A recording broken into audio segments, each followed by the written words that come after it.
দেখো এখানে আমার দেয়ার অথবা হিয়ার অ্যাজ ইন্ট্রোডাক্টরি ওয়ার্ডস, তোমরা দেখেছো না একটা সেন্টেন্সের শুরুতে দেয়ার থাকে অথবা হিয়ার থাকে। এখন অনেকে কিন্তু ভাবে যে এই যে দেয়ারটা, এই সেন্টেন্সে যে দেয়ার আছে আবার এখানে যে দেয়ার আছে, এই দেয়ারটাই মনে হয় কি সেন্টেন্সের সাবজেক্ট। অ্যাকচুয়ালি কিন্তু তা না। তোমরা ইনভার্সন, যেহেতু এখন অ্যাডমিশন সিজনে চলে আসছো, তোমাদের কিন্তু ইনভার্সনকেও বুঝতে হবে, জানতে হবে।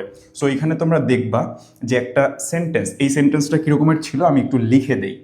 এই যে সেন্টেন্সটা দেয়ার ইজ অথবা আর a pen on the table, এই সেন্টেন্সটা কীরকমের ছিল আমি লিখে দিচ্ছি যে a pen is on the table.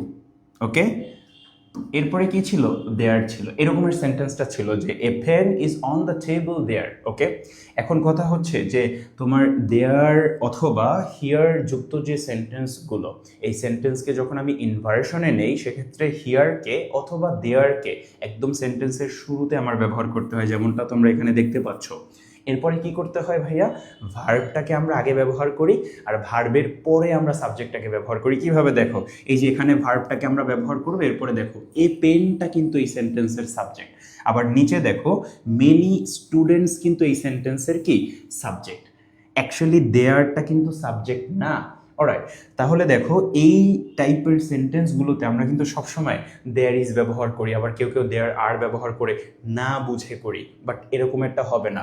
দেয়ার এবং এখানের দেয়ার অথবা হিয়ার এটা কিন্তু কখনোই একটা সেন্টেন্সের কি না ভাইয়া বলতো, সাবজেক্ট হতে পারে না। সো সেক্ষেত্রে দেখো এখানে আমাকে খুব ভালো করে বুঝতে হবে যে আমার ভার্বের পরে কি থাকবে, সাবজেক্টটা থাকবে ইনভার্সনের প্যাটার্ন হিসেবে। সো সেক্ষেত্রে দেখো এ পেনটা হলো আমার এই সেন্টেন্সের সাবজেক্ট, আর এই সেন্টেন্সের সাবজেক্ট কি বলতো, মেনি স্টুডেন্টস। এবার তোমরা বলো তো প্রথমটার উত্তর কি হবে আর দ্বিতীয়টার উত্তর হবে কি। এটা ধরো 1 আর এটা ধরো 2,